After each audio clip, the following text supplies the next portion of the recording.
자, 이번 시간은 173페이지네요. 점유권입니다. 먼저 점유권이란 것은 물건을 사실상 지배하고 있는 상태로 있으면 그 자체를 하나의 권리로 인정해 주는 거예요. 물건을 지배하고 있으니까 물건인데 그 물건 이름을 점유권이라 한다 이 말이에요. 그래서 물건을 지배하고 있는 그 현상을 보호하는 그대로 인정하는 제도가 바로 점유권 제도다 이렇게 보시면 돼요. 그래서 174페이지 가보세요. 거기 가면 제일 위에 점유권의 의의가 있죠. 점유권이란 물건을 사실상 지배하고 있으면 그 자체 우리 민법이 권리를 인정하는데 그 권리를 우리는 점유권이란다 해놨죠. 그래서 이 점유가 있으면 민법이 권리를 인정하는 거예요. 점유가 뭐냐? 이게 바로 물건의 사실상 지배가 존재하는 것을 말합니다. 이 물건을 사실상 지배가 있으면 점유가 되고 그 점유가 있게 되면 우리 민법에서 권리를 인정하게 되고 그 권리를 인정하는 권리를 우리는 점유권이라 한다. 이렇게 보시면 돼요. 따라서 점유권은 물건이죠. 물건을 지배하는 권리니까 물건입니다. 다만 이 물건은 사실적인 사실적 문제예요. 그죠? 왜? 사실상의 지배니까 물건을 사실상 지배한다 이 말이니까 이런 의미입니다. 다만 이제 사실상 지배하는 이것도 관념적이죠. 지배하고 있는지 없는지는 관념적 성격입니다. 그렇죠? 그래서 이 지배하고 있다는 사실을 판단하는 것은 여러 가지 상황을 고려합니다. 이게요. 자, 거기에 174페이지 제일 밑에 요건의 동그라미 2번에 보시면 사실상 지배란 사회 통념상 어떤 물건이 어떤 사람의 지배 내에 있다고 인정되는 객관적인 관계를 말하는데 여기에 사실상 지배가 있다고 하기 위해서는 여러 가지 상황을 고려한다. 그렇죠? 물리적, 현실적으로 지배하고 있는 것인지 또 물건과 사람 사이 시간적, 공간적 관계와 본권 관계와 타인의 지배 가능성 등 이런 것을 종합적으로 판단해서 사회 관념적으로 봤을 때 이 물건은 이 사람이 사실상 지배하고 있다고 인정할 수 있다. 이렇게 판단한 거죠. 그러니까 여러 가지 상황을 고려하여 이 사실상 지배, 사실상의 지배를 인정 여부를 정한다. 이걸 우리가 사회 통념에 의한 판단이다. 이걸 통해서 사실상 지배 여부를 따진다라는 것입니다. 이렇게요. 자, 그러면 이때 점유권 안에서요. 개념적 공부할 필요가 있어요. 개념상으로 첫 번째 점유 보조자라는 것이 있어요. 자, 그러면 점유를 보조하는 사람이죠. 그렇죠? 그러니까 점유자가 아니다 이 말이죠. 이거는 점유자가 아니다. 이 말은 점유권을 있어야 점유권자라고 점유자라 할 텐데 점유자가 아니다 이 말은 점유권자가 아니다 이 말입니다. 그러면 점유권자가 아니면 점유권이 없기 때문에 우리 민법에서 인정되는 점유권의 내용을 실현할 수 없습니다. 이게 이제 기본이죠. 그래서 우리는 점유 보조자는 어떤 사람이냐를 보면 거기에 175페이지 민법 195조에 점유 보조자를 규정하고 있습니다. 볼까요? 가사상은 집안일이죠. 가사상, 영업상, 기타 유사한 관계에 의하여 타인의 지시를 받아 물건에 대한 사실상 지배를 하는 때는 그 타인만을 점유자로 한다. 그랬죠. 그러니까 점유 보조자는 지시를 받아, 명령을 받아 여기에 복종하는 의미로서 사실상 지배하고 있는 거죠.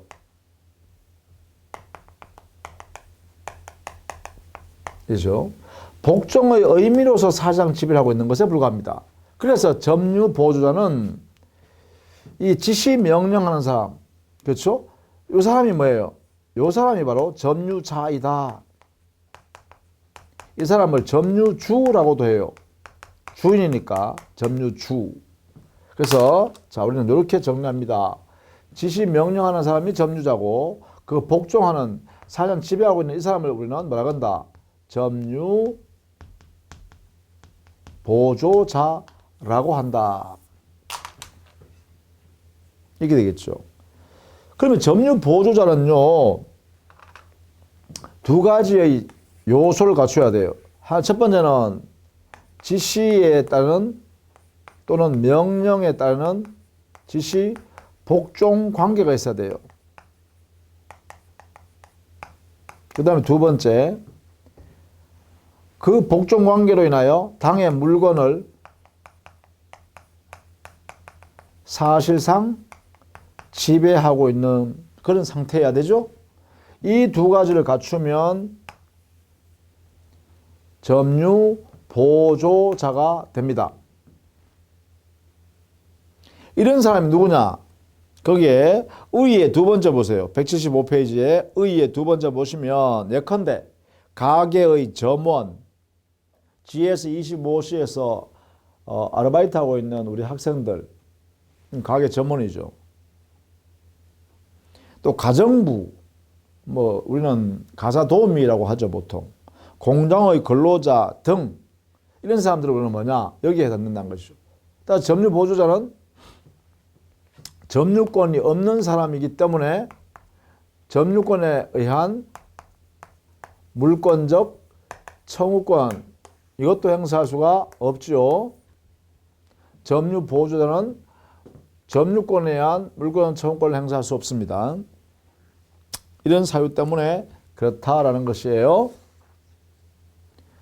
여기에 점유 보조자는요, 이런 지시 명령 복종 관계가 있으면 이게 사실상의 관계든 사회적 관계든 관계없습니다. 지시 명령 복종 관계에 있다는 이 사유가 존재하면 된다는 것이죠. 그런 의미에서 176페이지에 상단에 있는 효과 보시죠. 점유 보조자는 동그라미 1번 점유자가 아니다 이거죠.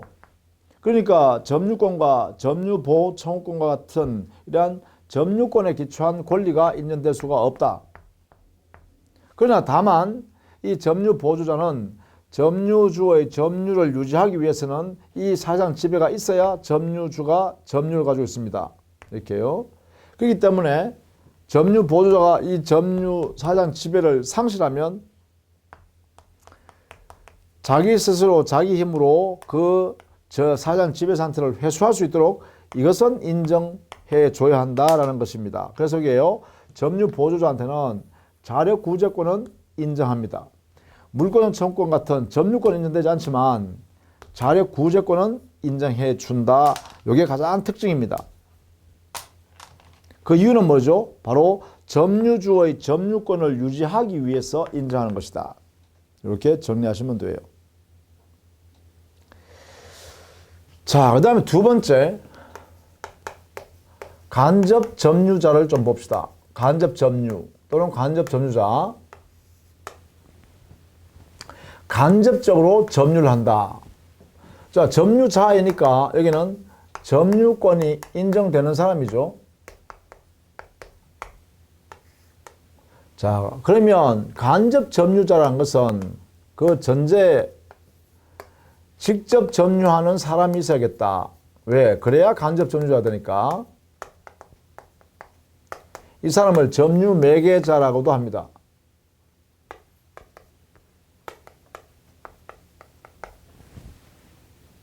이 사람이 뭐예요? 현실적으로 지배하고 있는 사람이죠.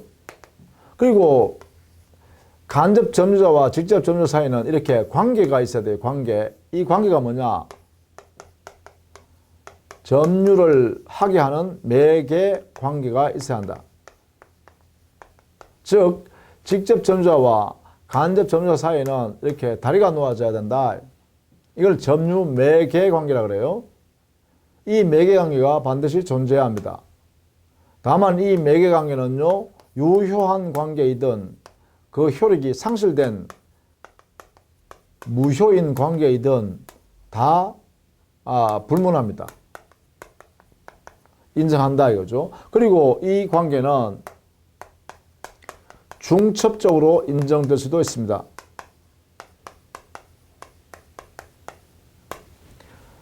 자, 유효, 무효에 대한 관계없고 중첩적으로 존재할 수 있다.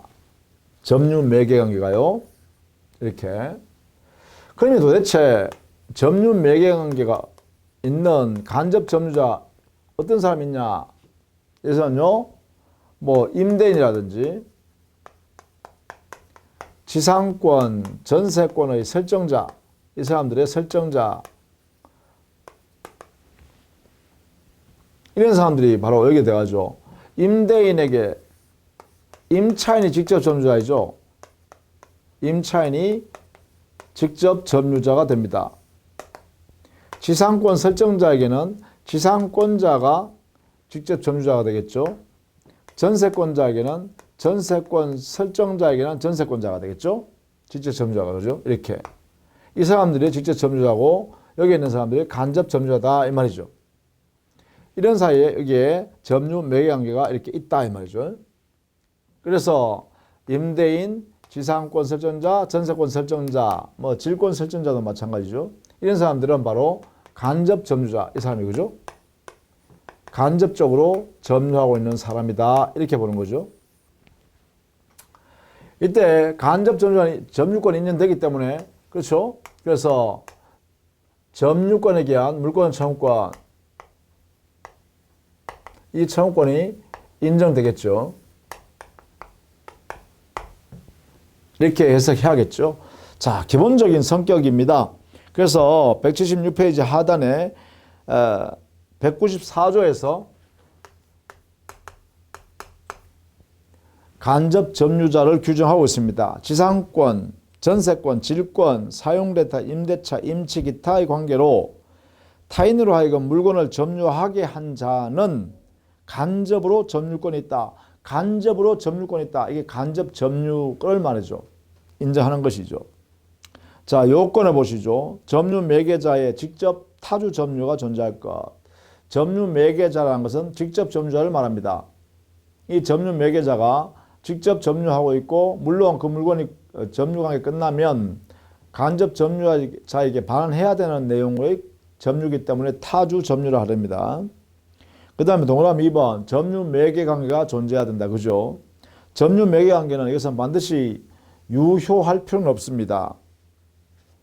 그리고 중첩적으로 존재할 수 있다는 것 다음 페이지 177페이지에 있죠. 제일 위에 있습니다. 점유 매개 관계는 중첩적으로 존재할 수도 있다. 예컨대 임차인이 임대인으로부터 임대차 계약에 의해서 그 당해 임차물을 가지고 있다가 다시 전대차할 수 있죠.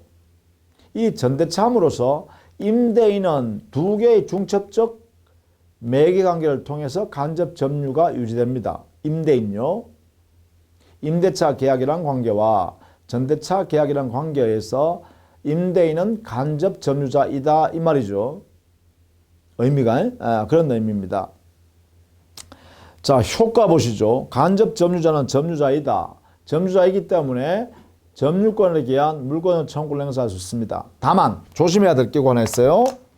뭐냐면 자, 물권 청구는 인정되지만 이렇게 물권자니까 점유권자니까 근데 이 간접 점유자한테는 여기에서는요 자력 구제권을 인정해 주지 않습니다.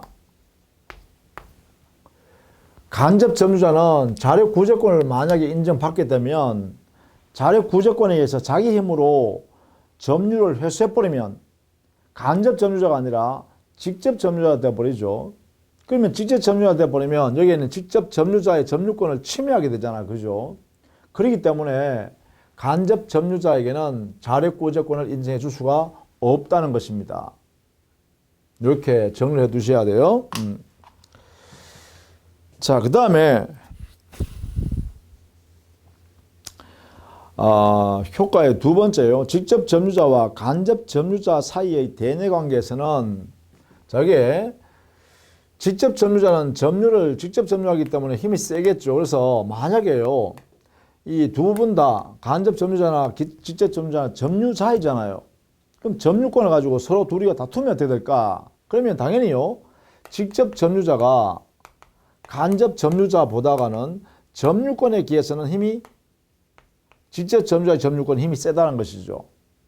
따라서 직접 점유자는 점유권에 기해서 간접 점유자에 대해서 점유물 반환, 제거, 예방 청구 같은 물권의 청구권을 다 행사할 수 있습니다.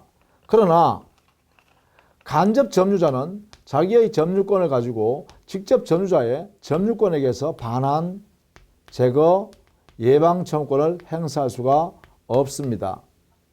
점유권에 기해서는 할 수 없어요.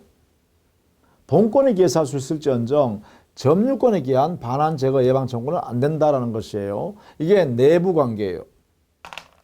그런데 만약에 이 직접 점유자의 점유권이 제3자 대외관계에서 제3자가 침탈 등의 행위를 했다.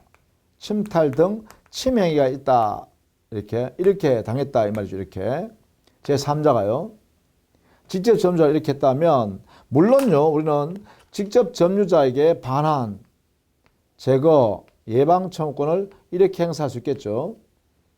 이것도 있는다. 그죠? 반환, 제거, 예방 청구권이 직접 점유자가 이렇게 행사할 수 있겠죠.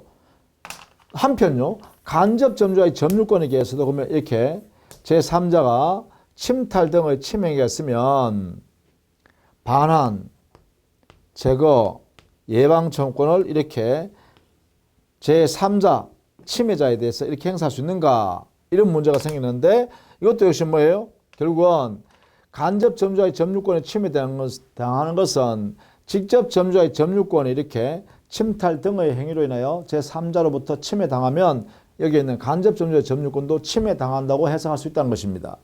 그렇기 때문에 반환, 제거, 예방 청구권을 어떻게 해요? 직접 제3자한테 이렇게 청구할 수 있다는 것이 인정. 이렇게요. 자, 만약에 침탈당했다고 하면 간접 점유자가 반환을 청구할 수 있게 되는데 이 반환 청구권은 간접 점유자의 반환 청구는 조심해야 됩니다. 간접 점유자의 반환 청구권의 행사는 원칙은요. 직접 점유자에게로 반환을 청구해야 됩니다. 제3자한테 야, 너 침탈하고 그 물건 나한테 돌려줘라고 하는 걸 반환 청구가 아니라 직접 점유자에게로 반환해 줘라라고 청구해야 된다는 거죠. 직접 점유자에게로 반환할 것을 청구할 수 있다. 이렇게 합니다. 이게 중요하다. 그죠? 다만 예외적으로 자, 직접 점유자가 반환받을 수 없거나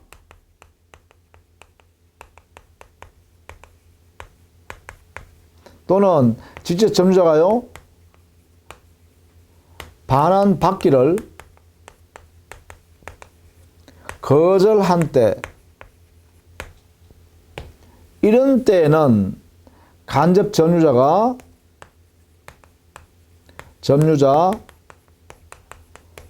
자기에게로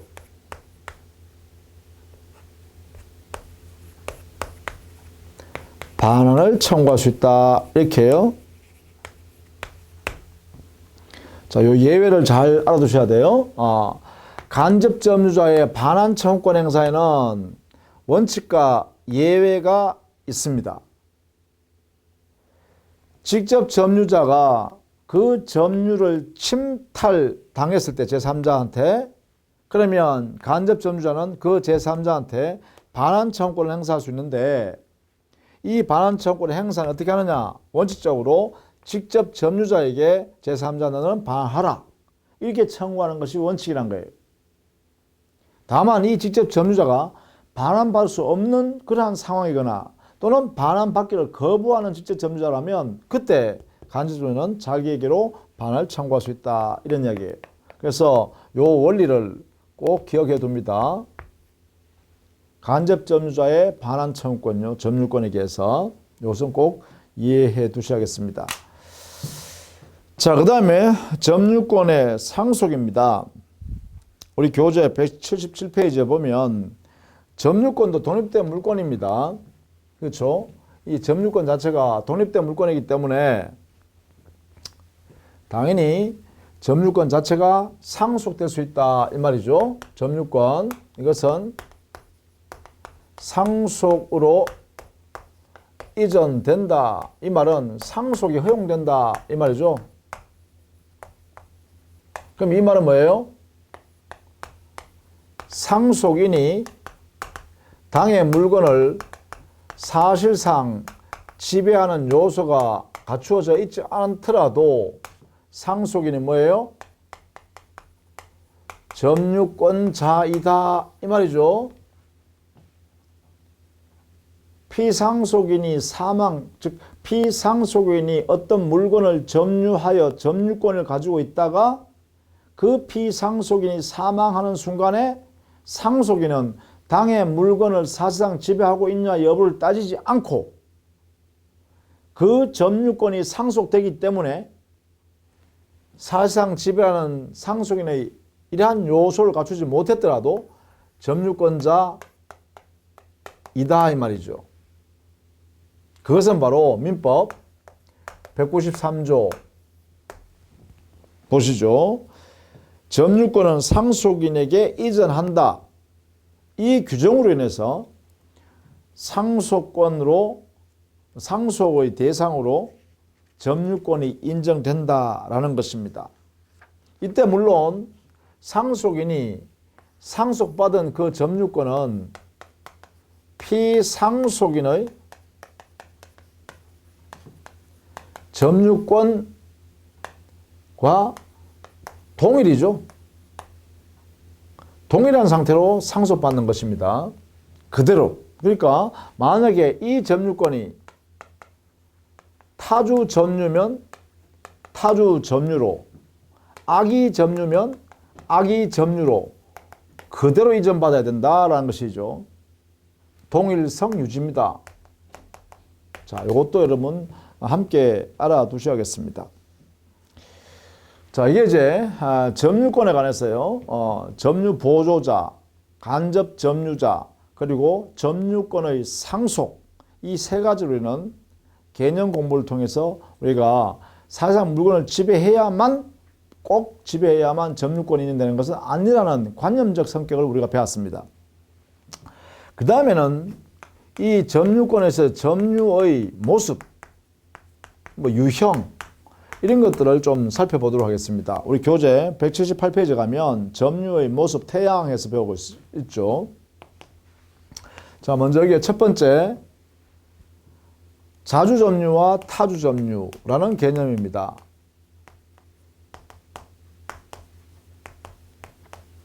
이 두 개의 개념은 꼭 알아두셔야겠습니다. 의미가 중요하기 때문에 그렇죠.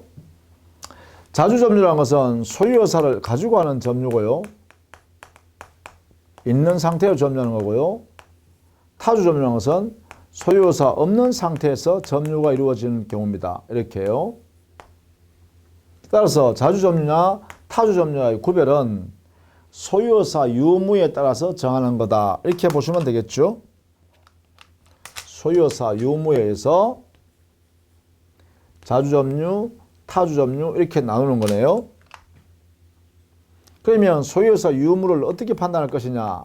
여기서는 객관설에 의해서 유무를 판단합니다. 점유의 권한, 이 권한의 성질을 가지고 객관적으로 평가해서 판단한다 이런 거죠. 그것이 바로 객관설의 의미입니다. 그래서 이 권한의 성질 여기에 따라서 정한다라는 것인데 예컨대 자주점유는 도인의 점유, 즉 도둑놈이 도둑질해서 남의 물건을 도둑질해서 점유하고 있다는 것은 소유할 의사로 가지고서 절취했을 것이다 이 말이죠. 그래서 절취행위라는 그 권한의 성질이 바로 절도의 개념 속에 소유할 의사가 들어있다 이렇게 보는 거죠. 따라서 도인인 도둑놈의 의도를 가지고 판단하는 것이 아니라 절취 행위를 가지고 평가한다 이 말이죠. 그래서 도인의 점유는 자주점유가 된다 뭐 이렇게 하는 것이죠. 이렇게요.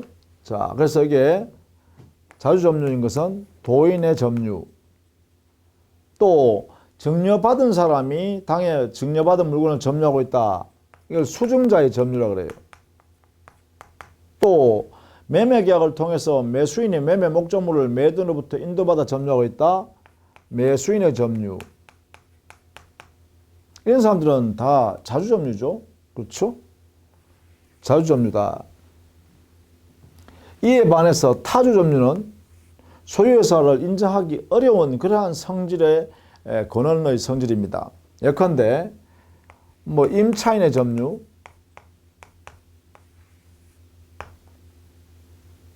뭐 지상권자의 점유, 전세권자의 점유, 유치권자의 점유, 질권자의 점유,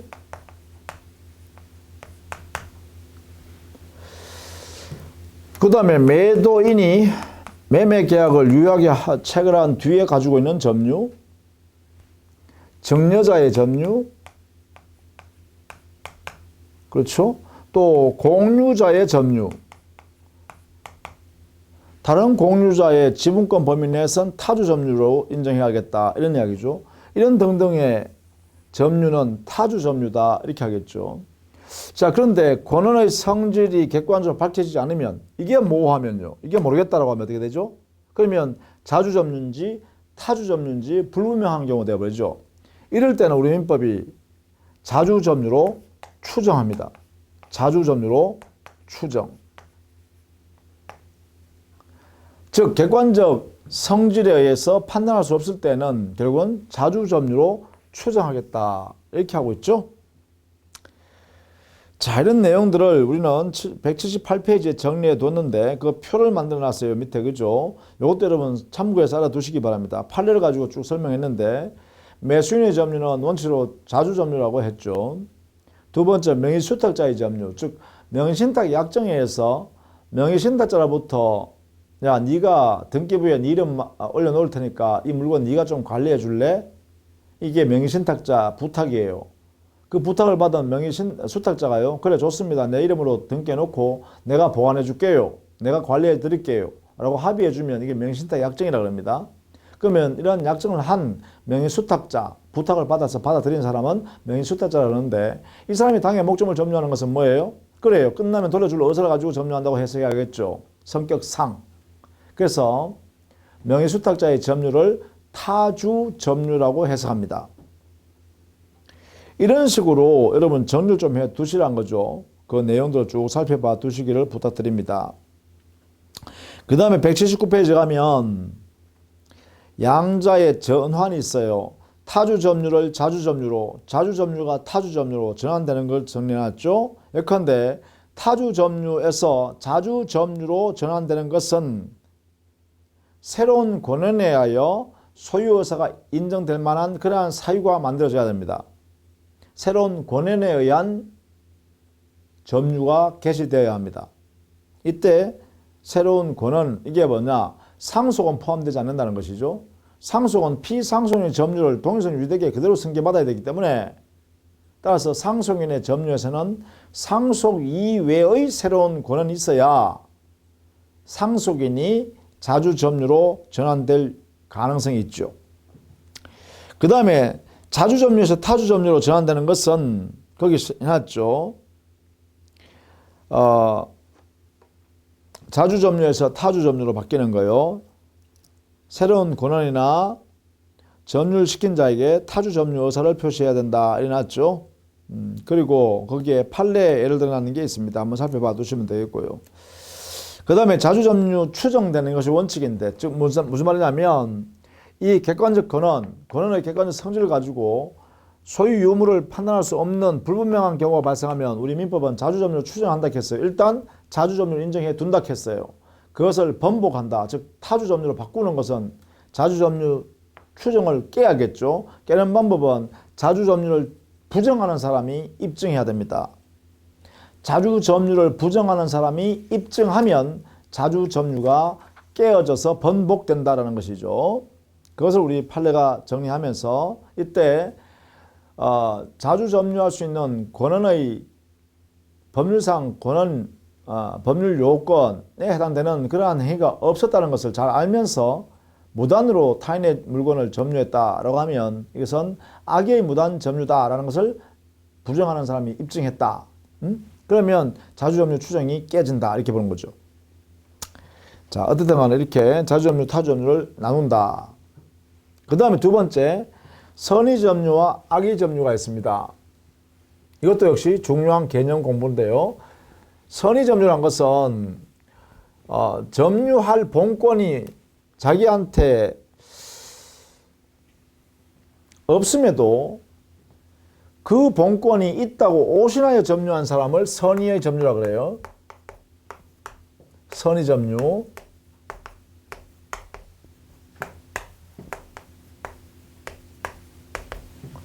선의 점유. 뭐 모르고 점유한다. 이거 가지고 안 되고요.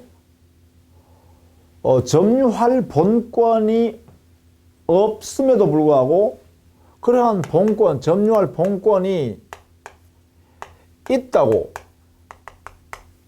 오신한 점유입니다. 이렇게 본권이 있다고 오신하고 점유해야 돼요. 오신하고 강력히 자기 믿어야 된다는 거죠.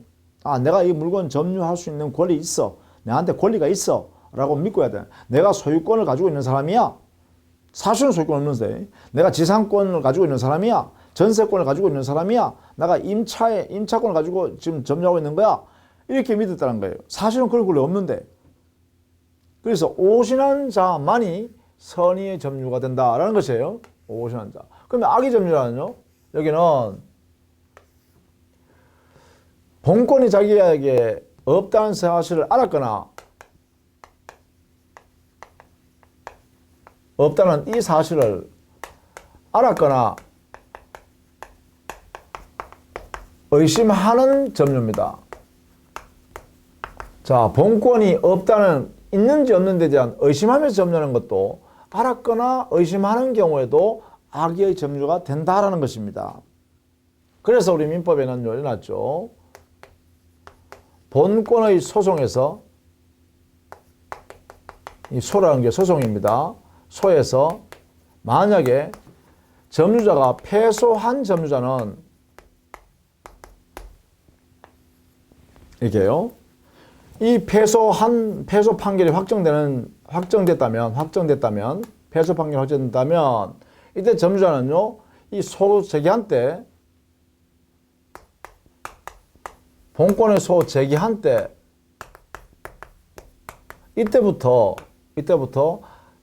바로 악의 점유자가 되어버립니다.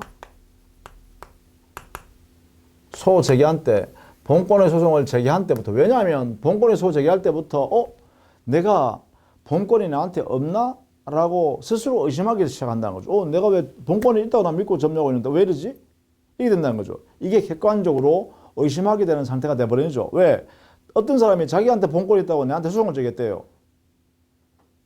야, 점유자야, 너 점유하고 있는 그 물건 네 거 아니야, 내 거야. 이렇게 하면서 소송을 제기했대요. 내놔라고. 그러면 뭐예요? 피고로서 점유자가 당했어요. 피고당했어요. 피고로. 그러니까 이게 내가 내 건 줄 알고 점유하는데 왜 이래? 라고 믿게 되죠. 이렇게 오신하게 되죠. 의심하게 되죠. 그때부터가 뭐가 돼요? 만약 그 소송에 진짜 져버리면, 진짜 본권이 없다고 확정 판결을 받아버리면 그때 어떻게 돼요? 아, 이게 내 거 아니었구나. 이렇게 할 수밖에 없고, 근데 의심하기 시작한 때는 언제예요? 소 제기한 때부터 의심했죠. 그래서 우리 민법에요. 그 선의 점유 추정이 역시 여기도요. 선인지 악인지 불분명하면 선의 점유로 우리 민법은 추정해 줍니다. 우리 민법은 선의 점유로 추정해 줘요. 근데 이 추정은 언제 깨지냐? 바로 이 시점에 깨집니다. 언제요? 본권의 소 제기 시부터 이렇게 본권의 소 제기 시부터 악의자로 이렇게 바뀐다라는 것이에요. 그 이유는 왜 그러냐? 바로 이것 때문에 그래요. 의심한 이러한 점유가 악의 점유가 되기 때문이다. 이렇게 되겠죠. 자, 요 내용을 꼭 알아두셔야겠습니다. 180페이지예요. 그 다음에 과실 있는 점유, 과실 없는 점유는 본권에 대하여 오신한 점유자인 선의의 점유에 부주의가 있으면 과실 있는 점유, 부주의가 없으면 과실 없는 점유. 이렇게 되죠. 여기에 과실 유무에 대한 여기에 대한 추정 규정이 없어요. 이 선의 점유에 대해서 과실이 있는지 과실이 없는지 무과실인지에 대한 여기에 대해서는요 추정해 주는 규정이 없기 때문에 무과실을 주장하는 사람은 무과실 입증 책임을 집니다. 이것은요 무과실 주장자 스스로가 입증 책임을 져야 한다. 이렇게 돼요. 자, 그 다음에 평온한 점유, 공연한 점유, 폭력, 은비 점유 이렇게 나눌 수 있는데 평온한 점유 반대가 폭력에 의한 점유, 공연한 점유 반대가 은비 점유 이렇게 됩니다. 평온한 점유는 점유 개시할 때 폭력을 통해서 가져온 것이 아니라 당사자에게 평온하게 거래가 원만하게 이루어졌다라는 것이죠. 이런 걸 평온한 점유라고 그래요. 폭력에 의한 점유는 반대로 빼앗아서 점유하는 거죠. 안 주려고 그러는데 강제로 폭력을 써서 빼앗아 온 거죠. 또 공연한 점유는 누구든지 알 수 있는 상태로 공공연이라는 말이 그런 뜻입니다. 누구든지 알 수 있는 상태에서 점유를 개시한다. 이걸 공연한 점유라고 그래요. 근데 은비 점유는 뭐예요? 알 수 없는 상태에서 점유하는 거예요. 나머지 몰래, 다른 사람 몰래라는 뜻입니다.